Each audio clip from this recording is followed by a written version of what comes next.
All right. So Recruiting Made Simple group that's going to be watching this and all the Dan Tutor clients that are going to be watching this. I have a treat for you today. And I know a lot of you already know Tree because I've had conversations with you about Tree and the work that she's doing with culture.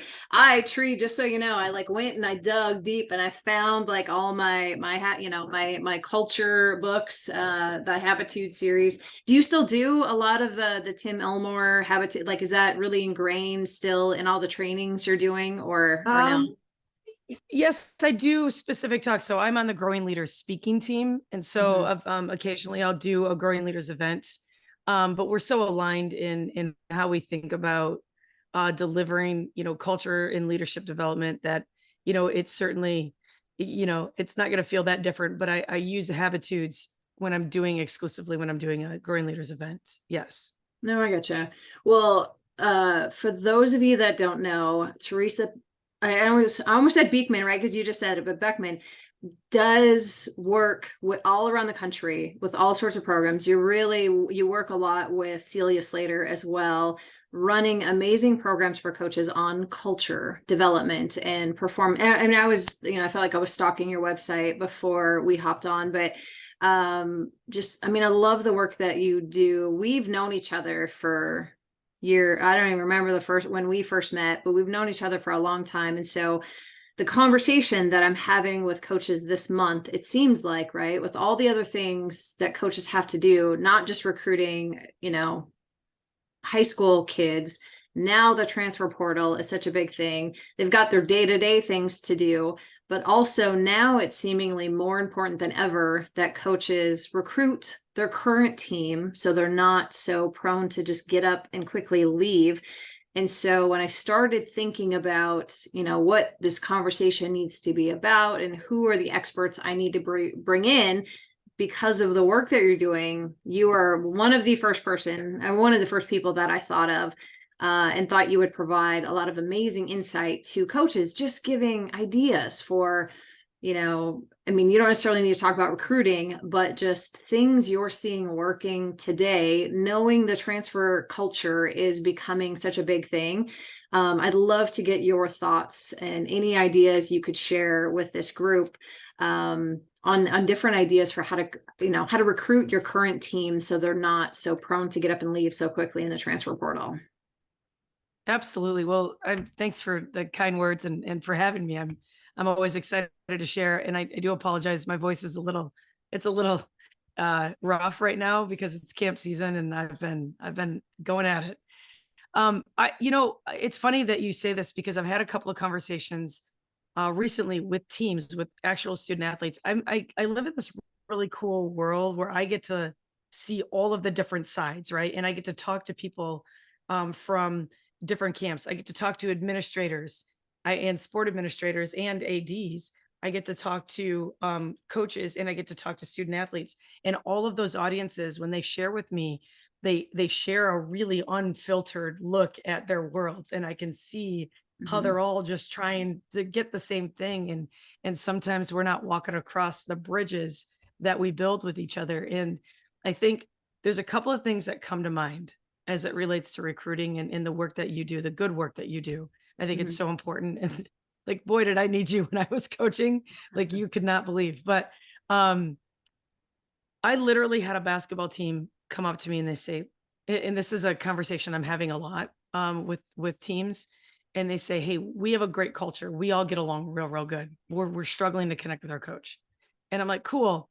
The first question I'll ask is, and this is like across the board. Gender does not matter. I've had Mhm. this same conversation with a football team as I did with a women's basketball team in the last month.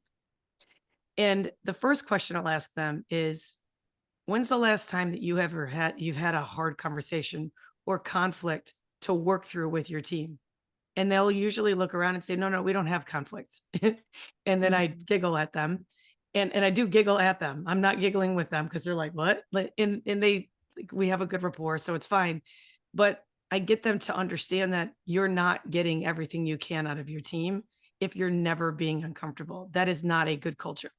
And Mhm. so getting them to understand that good cultures actually will and must include some discomfort is really a step one for the student athletes. But on the other hand of it, and where I think coaches do lose them. And so I think coaches have to really be careful and intentional about defining team culture. That's why I created a model for it in the workbook that I wrote with True North Sports, Mhm. um, under the umbrella of True North Sports with Celia's group. It's because everybody talks about team culture in one of two ways. They get over specific and they over prescriptive, I guess. And they say this is exactly what it should be. And you can't do that because it has to authentically be the culture of that coach or Mhm. that team relative to that institution. So I can't tell you exactly what your culture should look like. Or we get too simple and we say, well, it's just, team bonding. Going to team dinners is not team culture. It just isn't. Mhm. Mhm. It's a part of it, but it's not it. So of team culture, there's a few elements, and I put it into a plug. I won't go into it all right now, but I will tell you the hot prong of a plug. If you think of an actual plug that you plug into a wall, the hot prong is connection between people. And with the transfer portal and all of the changes that we're feeling in the last 5 to 10 years in athletics, which trickles down, by the way, to all levels, um, there has been a power shift. And if you coach how you were coached, chances are you coach with a power over mindset. And Mhm. this generation of student athletes, first of all, they're not here for it. And it's never been the best way to lead anyway. It's the positional lowest level of leadership. But they actually have the tools and the empowerment to just leave. And so to just concede that, well, this percentage of my roster is going to transfer every year and just throw your hands up and go, I'm just going to, dive all into recruiting and the transfer portal and not worrying about being authentic with your own team and connecting them and inspiring them and providing hope to them. If you're doing that, you won't last long in this climate. You just won't, because it's A, you're going to be exhausted. B, you're never going to get to coach your team.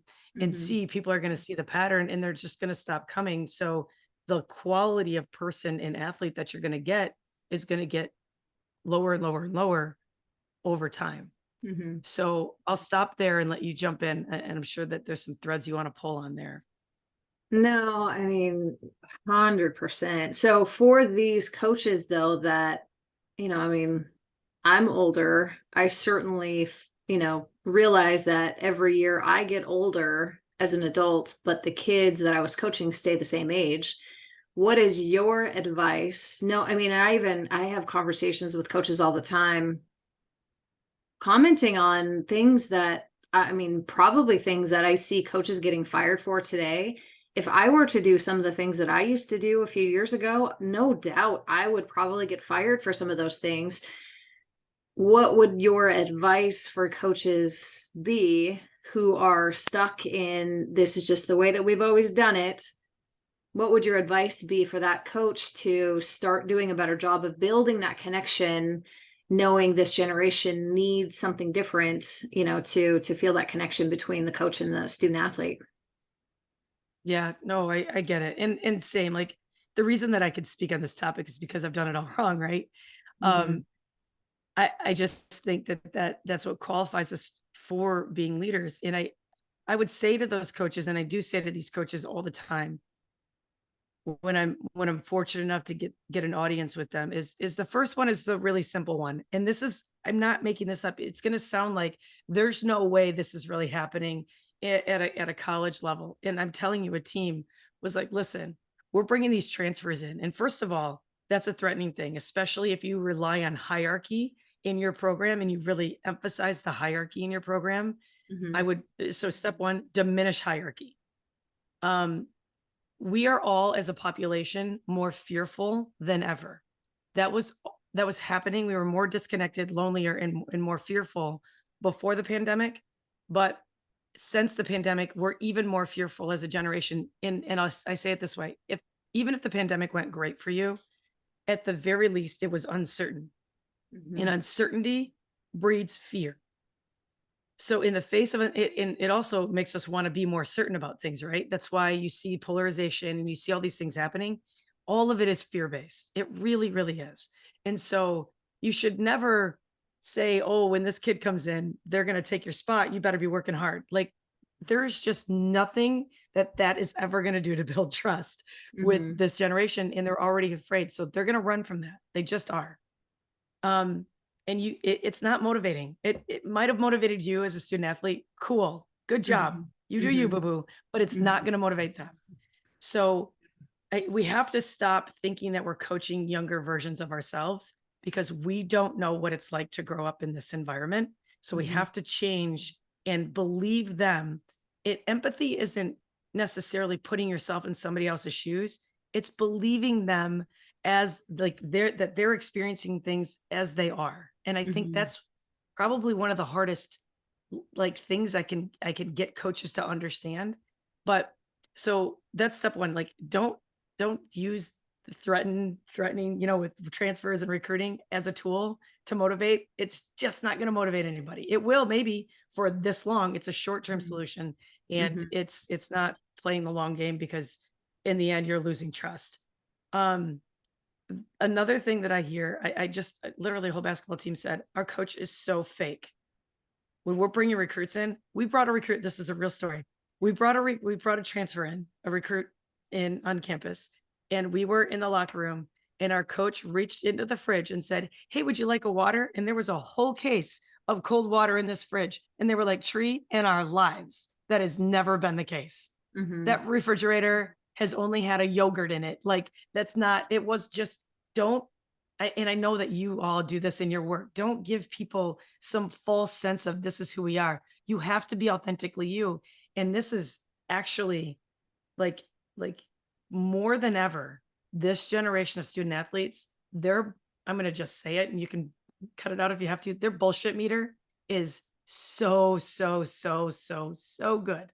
Mhm. If you're not being authentically yourself, or if Mhm. you're not being showing your program as authentically, as it really is, as an authentic entity, they'll feel it. Division one program, how to recruit a transfer recruit on campus. Of course, the recruit's going to spend some time with the players as they should. I'm Mhm. not kidding. On the visit, in the thing, like, and they have a not a great culture right now. Mhm.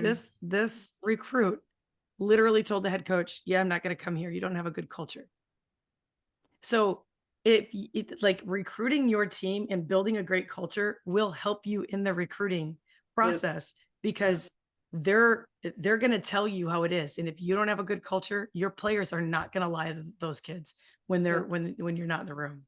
Yep. And so okay, back to your question because I got a little excited because these are like anecdotes and I'm like, is this happening? Yeah. Um you have to believe them where they are. That's step one. And you have to, there's Brene Brown talks about this on a recent podcast with Simon Sinek and Adam Grant. It's on Adam Grant's podcast, Rethinking. But she has said this story before. In the Air Force, at the highest levels of leadership, they have an adage if you don't have affection for the people that you lead, then that you can't lead them. Mhm. And so I think step two of what I'm saying would be to make sure that your narrative is one of hope and belief and affection for the student athletes that you lead. It makes it a lot easier then to collaborate with them instead of leading with a power over. They don't care that it's your job. It's important to them too. Mhm. So you've got to have affection for your student athletes. Your heart, the way that I would say it is your heart has to be right. Mhm. And so, in all of this is all going back to that model. I talked about the connection prong of team culture. And there's, a whole bunch of other parts of team culture, but the hot prong, the one that sucks the actual juice into the plug is connection between people. The Pew Research Center has done a longitudinal study on this topic forever. They've done a lot of Mhm. things obviously, but the trust has never been lower and it's lowest in the youngest generation. Mhm. So 50% of the youngest generation, I wrote this article, this is somewhere on the soccer training ground. Um 50% of the generation that they're coaching right now put themselves in the lowest trust category. And that is by far the lowest it's ever been. So they don't trust you when they walk in the door. You have to earn their trust over and over and over again. And guess what, coach? It's not personal. Mhm. It's not about you. They Mhm. did, there's a lot of reasons that exists. They don't trust themselves. It's hard for them to trust others. So we have to be making sure that we're being authentic and that we are trustworthy Mhm. before we expect them to trust us. Mhm. And then this all goes, and this is the bottom line of everything to answer your question. They are the loneliest generation of all times, of all time, times 100. If you in your program, if you can provide a space where they feel like they can belong, not fit in, fitting in is not the same as belonging. It gets in the way of it. If you Mhm. can provide a space where they can be exactly who they are, and they can say the things that are on their mind in a way that it's received. And obviously, we're teaching them how to do that. We're teaching them how to have feedback and conversation, whatever. But if you can provide a space for your team where they feel like they can belong, you will not have to worry about the transfer portal. I Mhm. assure you. You could Mhm. use it to bring people in, but I work with programs all the time who never had what they have. The people that leave their programs are the people who don't want to have a sense of belonging. They can't let go of their own armor, so they'll leave on their own. When somebody leaves, it's usually a positive for their program. They're never getting the players that they don't want to leave to leave. That's when Mhm. you know you're doing your culture right. And then Mhm. the transfer portal just becomes a tool of it's good for you because then you can go and fill holes that you Mhm. couldn't otherwise. So that was a lot, No, and that's but amazing. I you mean, it's get what you want. amazing. And I should have been writing these questions down, but like, I don't want you to, I mean, so when you're working with a coach on building trust and creating an environment where the student athlete feels like they belong, right?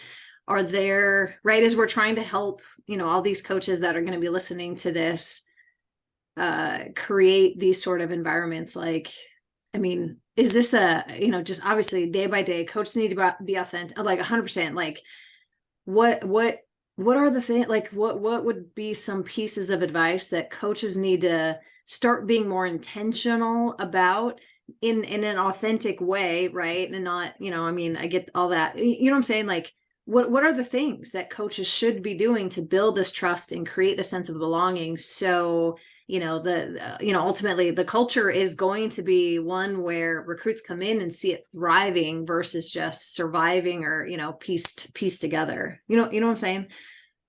Yeah. Some of the things that I'll do first is really, I go in and I kind of lay the model out of what team culture is. And so without doing that whole thing, just count on the fact that you have to work on the connection prong. Okay. So among connection, like trust is literally the highest priority first Hmm. right now in this climate. You've got to build real true trust. And the tool that I love to use for that the most is braving. It's Dr. Brene Brown. If you just Google Dr. Brene Brown and braving, you will find a 20-minute video. And even in my volleyball camps, I just did it. I just did it 2 days ago with a high school team, ninth through 12th graders. And we sat down and I showed them a 6-minute clip of that where she's literally breaking down braving and what that means. Hmm. And the reason why that's so important is trust, just like team culture, is one of those complex words.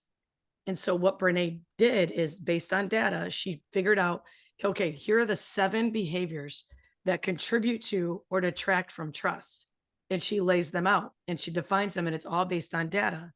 And Hmm. so I show this to the student athletes, and then I have them do a braving assessment on, like, since we're in the summer, usually I'll have the teams I'm working with right now, I'll have them do it on their high school. Um, like their full, like their high school culture or whatever. But when I'm working with teams like in season or whatever, or like a specific college team, I'll have them do a braving assessment. You can actually pull data. You can get an average, and you can, and I do it like a forced ranking 1 through 7.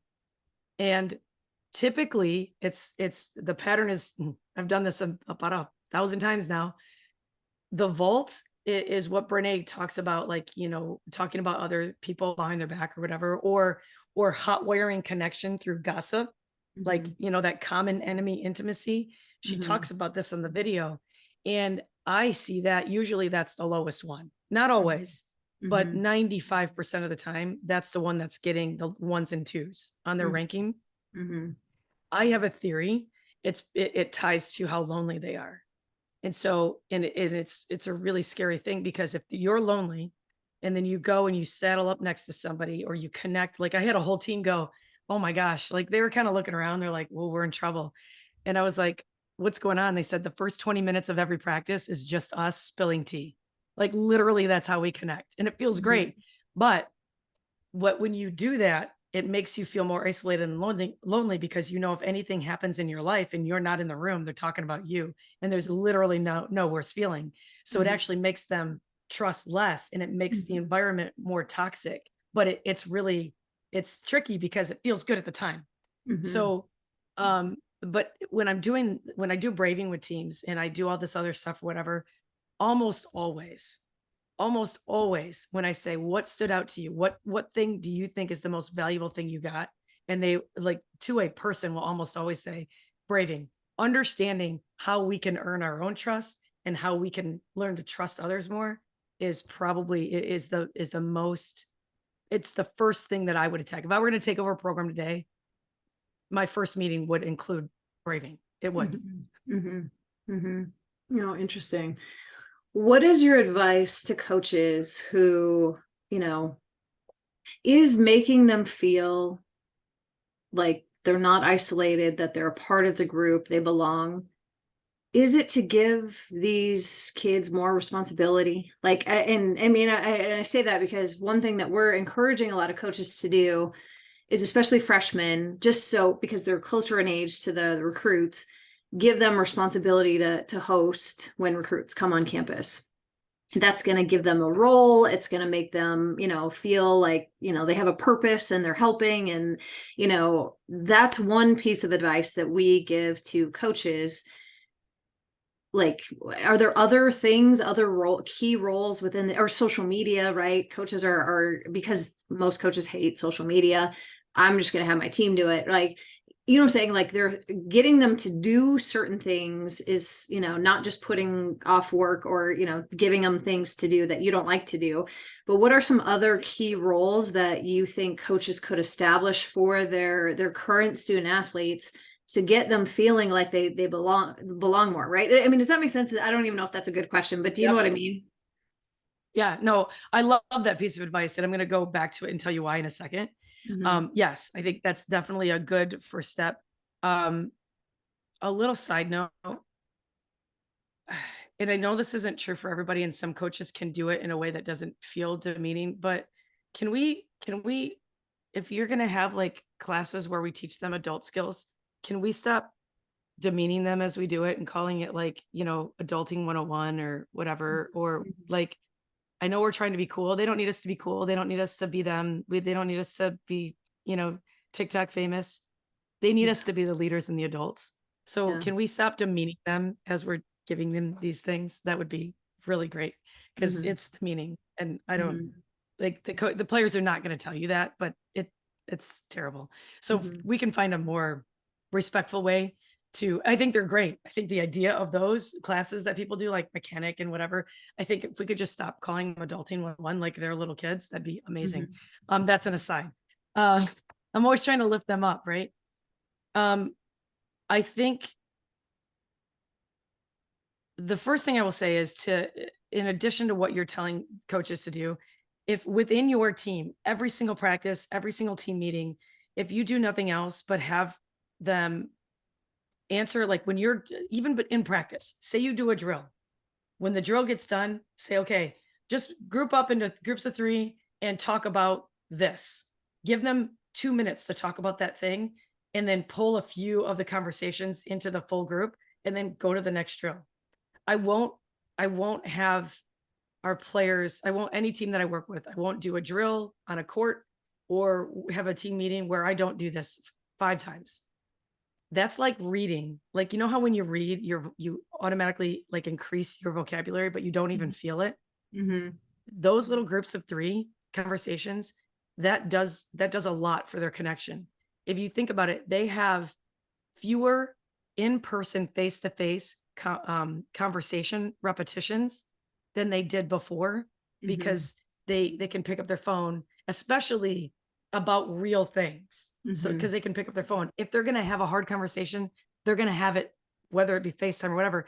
And our brains actually grow when we're having in-person, face-to-face communication, and they grow most in our prefrontal cortex. What does Mm-hmm. your prefrontal cortex do? It's your decision-making center. It's the Mm-hmm. emotional center of your brain. And Mm-hmm. it's the part that's been stunted because we don't have as many reps communicating. So that would be the first way that I would say to like, like a practical always way to fire up the hot prong. All Mm-hmm. right. Okay, going back to your thing, the reason that I love that so much, I'm going to give you a little bit of the science behind that, and then maybe it will generate some more ideas and we can go back and forth. This is something I'm pulling from Tim Elmore's book, Generation Z Unfiltered. He talks about entitlement in a way, and can we stop weaponizing the word entitlement against this generation, please? Because I think, first of all, we're all really entitled in the Mm-hmm. world right now. We are really entitled, especially our culture. When I turn on my light switch, I really feel entitled for the lights to come on. But I also am very aware that I had the responsibility to pay the light bill first. Yeah. And when entitlement is really, really high, it has an inverse relationship to three big things that we want our student athletes to have: happiness, gratitude, and resilience. Mm-hmm. And so, in order to bring that entitlement down and bring happiness, gratitude, and resilience up, if you do nothing else, and this is again, this is all credit to Dr. Tim Elmore. If nothing else, if we can just tie the rights that they have to a corresponding responsibility, like, yes, cool, you're here and you get all of this fun gear on your little Christmas, in July day or whatever it is. But you also had to do this and this and this and this. And here's why that's important for us to do it intentionally, Mm-hmm. because metacognition, and this is for all of us, we don't have as much metacognition. And what that means is just a fancy way of saying thinking about thinking. When practice gets over, like when I played softball in college. I was a catcher, and I would get done with a game and I would literally, it wasn't because I'm a super big geek. I really loved it. And there wasn't a phone for me to fill my face in. So I would literally, as I was walking back to my residence hall, I remember going through all of the batters and like kind of thinking about how my pitch call was and how I could have maybe done it different, whatever. I processed the game. Now I even catch myself. I'll get done with a session at a camp and I check my phone. And so I'm robbing myself of those little moments of metacognition. And so are they. And so they don't even realize all of the things that they're earning. So yes, give them those responsibilities, but also maybe just have them point out or list or think about themselves what their response, like how they earned this right. If they get a skill, help them connect that to the hard work that they did. We Mm-hmm. can't give them confidence. We can only create opportunities for them to earn confidence, but they're not going to fully earn it if they don't even know, if they think it's just magic. Can you see how that might make it little, like kind of shallow? So we've Mm-hmm. got to help them and remember that not only do they, have some responsibilities, but what do those responsibilities, what are the rights that they're connected to? Your right to be on this team is connected to you helping to grow the program, right? So I don't know if that fully answered your question, but there's just a couple of things there I wanted to give coaches to do. No, and I mean, so in going off of that, I mean, you got me thinking. You get the wheel spinning, right? That's my favorite. Let's go. Bridging the gap, right? So, making the connection between them showing up and the happiness and the gratitude and being resilient. What sort of advice giving to coaches in their, as far like how to say this, but like, what is the responsibility the student athletes have to bridge the gap between their connection with the coach and what I'm saying? Like, is that Good how question. do coaches go about bridging that gap, but teaching it to the kids as to this is what I need you to do. I need you to take responsibility for this, like, and how do coaches do it Yeah. in a way where it is not demeaning, but we're establishing you know what I'm saying? Like, what are your thoughts on that? Yeah. That's a great question. I actually talk about this with student athletes all the time, and I'm a third party, so I could say it, and it doesn't seem, it's really tricky for the coach to say this. I completely understand your question. When I'm talking to student athletes, I'm very intentional about making sure that I help paint the picture to them in a way that doesn't feel like woe is me about what it's like to be a coach right now. And I think the biggest thing is, you know, coaches and players are really they are having a harder time connecting for sure, but it's not because coaches just got awkward all of a sudden, right? Who has less communication reps? Well, they do. And so Mhm. coaches have to carry, like you're saying, they kind of have to carry a bigger bulk of the responsibility for that relationship. However, you're right. We've got to be able to teach the players or the student athletes to kind of carry a little bit more of the responsibility. And Mhm. so I honestly think it does start with the narrative. Because if Mhm. you're judgy and demeaning, and that's kind of why I said that thing about adulting 101. If you're judging, demeaning, and eye rolly and like weaponize words like entitlement against this generation, even if you're not saying it in front of them, I'll of coaches all the time say, "Oh, I'd never say that in front of them." It doesn't matter. Their BS meters are really, really good and Yep. they can feel it. And they've always been, players, it's just not totally new. Players have always fed off their coach and they've always been able to, but if your heart isn't right, Yep. there's no amount of strategy I can give you. I just can't help you. I will not work with a coach whose heart isn't right. I've Yep. decided, like, I've gotten to a place where I'm like, I got to vet this person out because it's only going to make the team more cynical when it doesn't work.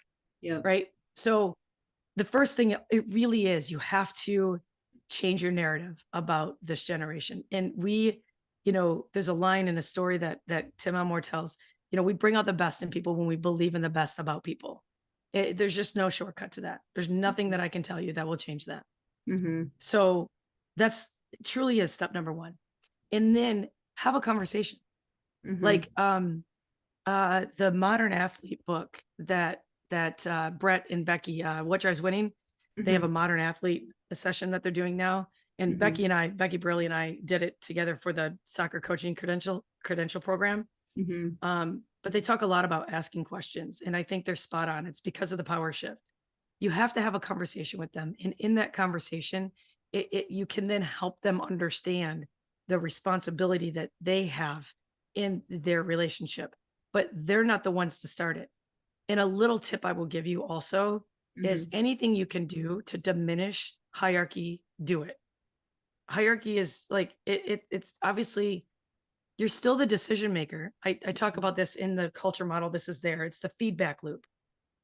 And the feedback loop, it holds everything together. And I think that the feedback, for so often only goes in one direction in sport. It goes from coach to player, top down, Mhm. right? But with this generation and with this culture and with the power shift that we're all feeling, if you can't close the feedback loop and get them to be comfortable being honest with you, Mhm. that's why people, honestly, that's the part of culture where I think people get fired because it's the Mhm. part that your blind spots are not being tended to. If they're only Mhm. telling you things you want to hear, if they're never having uncomfortable conversations with you, that's a problem. So Mhm. you've got to start by making it safe and having a conversation. You can tell them all day long, "Oh, I have an open door policy," but you Mhm. really don't. You really have to have the conversation. So I would do it this way. I would start by asking them questions. "Hey, how does it feel to tell me a hard thing?" And then in my book, I actually have a few things. Adam Grant has a good way of asking this. He has a book called Rethinking. I would absolutely recommend that as required reading to coaches. But Mhm. my culture workbook, Managing Your Culture, that's on True North Sports website. Um, I give you a couple of different questions, and one of them, and I actually did this in a session, and I've prohibited coaches from saying anything good, and I ask them to just I want a real critique here, and I want to show you because isn't it funny? Our biggest part of our job is to give feedback, and as coaches, we're real bad at receiving it. Yeah. And so if I'm a kid or a young person and I haven't had as many reps Mhm. having hard conversations face to face, I don't care what you tell me, I'm not going to come to you with it. Mhm. So I would ask, here's a good way to ask it. What should I rethink? What should I rethink? And you can't tell me anything good. And then your only response, no matter how off base they are, is thank you. And then you process it and then you can come back and have a conversation. And it opens the door to you having a real conversation. Another way to say it is I'm trying to think of what it was, but there's like 3 questions, and it's from my friend who actually met through Growing Leaders, Amanda Brookworth. She she's a really great leader, and she with her staff would always present this, like, say you have something that you did, say it's, I don't know, how you rolled out opening day, whatever. Here's what I think I did well. Here's where I think I missed. What did I forget? Or what am I missing? Mhm. And then you tell them on our, report day, this is what I think we did well. This is where I think I might have missed. Or you pick anything and then you Mhm. open it up to the player. What am I missing? And you Mhm. let them talk. And again, your only response is thank you. So you Mhm. have to find ways to train them to give you feedback. And then I also talk to players and coaches alike often about establishing we want to we want to do feedback and hard things. And you have to live by this too, coach. With candor, we want to be candid with each other, not brutally honest. And in both of those, we're being honest, but in one of those, I care about our relationship. In the other one, I don't. Mhm. And so when I coach you, I'm going to be candid with you. I literally had a high school kid raise her hand and say, I wish coaches were just more honest with us. And I was like, cool. Can you, how are you at accepting that honesty? Are you going home and then is your parent making a phone call? And they're Mhm. like, ooh, burn. And I'm like, I mean, let's be real. If you want Mhm. honesty, are you Mhm. accepting it well? And so we're always trying to train them. Okay, was that candid or was that brutally honest? Brutally honest is just lazy and I don't care enough about you to try to be candid. And Mhm. candor is not lying. And listen, clear as kind, right? But we've got to teach them how to do these things. And questions are the best way to do that. And you have to be open and don't get defensive. Don't explain yourself. Thank you.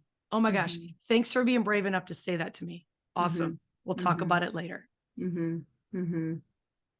There are about a million things that I want to ask you, but I'm very cognizant of the time. And I know you got to go and I got to go to something. So maybe this week can maybe this be part one, or I mean, I'm going to share Yeah. this to as many people as I can share because I feel like this is a conversation a lot of coaches really need to hear right now. There's so many things you said. I'm not kidding. I could have made probably a 10-page list of all the coaches that I can think of right now that need to hear what you just said. But in these last like couple minutes, any final kind of thoughts, things, areas that we maybe didn't cover as kind of parting thoughts and advice for coaches who are looking to just do better this year, not accept that maybe a third of the roster might be actively thinking of leaving, right? How can we turn the tides on that? Any kind of final thoughts before we let you go? If you haven't, yeah, thank you for that. If you're a coach out there and you haven't read the Rosenthal study, do so. And just Google it. And it's a study from the 60s about teachers. The coolest thing, and it's about expectations, right? It's about the teachers who thought they had the highest achieving students based on a test. Those students actually achieved the highest amount. The thing that nobody talks about or very rarely gets talked about that study is that when those teachers who thought that they had the highest, potential students at the end of the school year, the data about how much they started to love their jobs is really, it was intense. They actually liked teaching more.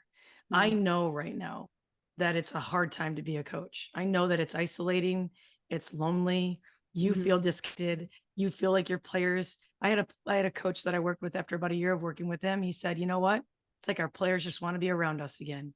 So Mm-hmm. I know you're as lonely as your players, and I promise you, if you can change your narrative, get your heart right about them, and come from a place of asking them questions and loving on them and providing them hope, they will feel more connected to you and feel more connected, but you will actually also feel less lonely. You'll feel more connected. You'll feel less burned out and you'll feel more fired up to stay in coaching. And I need every coach that has a passion for this to stay in coaching because I mean, there's just so much to be said about how we train coaches right now. We're trying to change that. We're trying to make it more formal. But right now, it's an apprenticeship model. So if you're Mm-hmm. a coach with years under your belt and you leave coaching, man, it hurts everybody. Mm-hmm. So I want you to enjoy coaching more. And so if that doesn't motivate you to help them connect more, I don't know what will, but hopefully that'll help somebody. No, I certainly needed that advice about 5 years ago, right? Where were you then, right? We should have had this conversation. So kind of lastly, I mean, if you could kind of summarize real quick what services you provide, right, for the coaches that really resonated with this message and you want to hire you, right? What are some of the things that you're doing currently with coaches right now outside of camp? And then what is the best way for coaches to get a hold of you? Well, email is always the best way for me because my life is, I'm like a circus monkey here. So tree at treerootsllc.com is a good email for me, but if you find a different email, it's probably, I have 7 of them. They all go to the same inbox. So that's a good way. I like kind of like y'all, like, I mean, I'll go in and I'll work for one day and do a 1-day event. I work with full athletic departments. This is what I'll do. I work with teams and coaches. I'll work just with coaches. I will not only work with student athletes, because if they're growing and the coach isn't, it's not a good thing, and it makes Yeah, a more cynical audience. So, yeah, yeah. but yeah, I put together anything I need to help the coach. Okay. No, that is amazing. I really appreciate your advice. Again, I think we probably could continue this conversation for many more I'd love hours, and I to. have a lot more questions for you.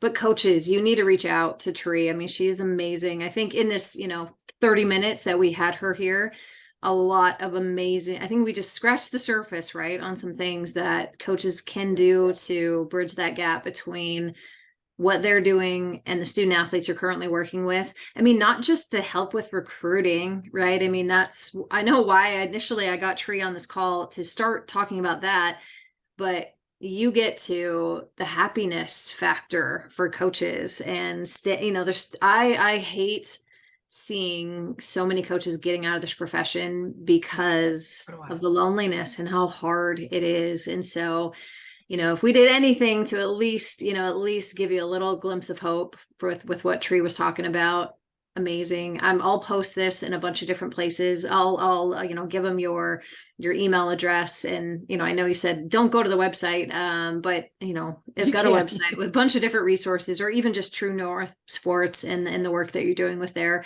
I'll try to connect and link to all that stuff so it's easy to track you down and find you. But really appreciate the information. Great stuff. Always love talking to you. And yeah, we'll share Same. this, and hopefully, again, reach out to Tree if you want her help digging into some of these things more. So thanks, Tree.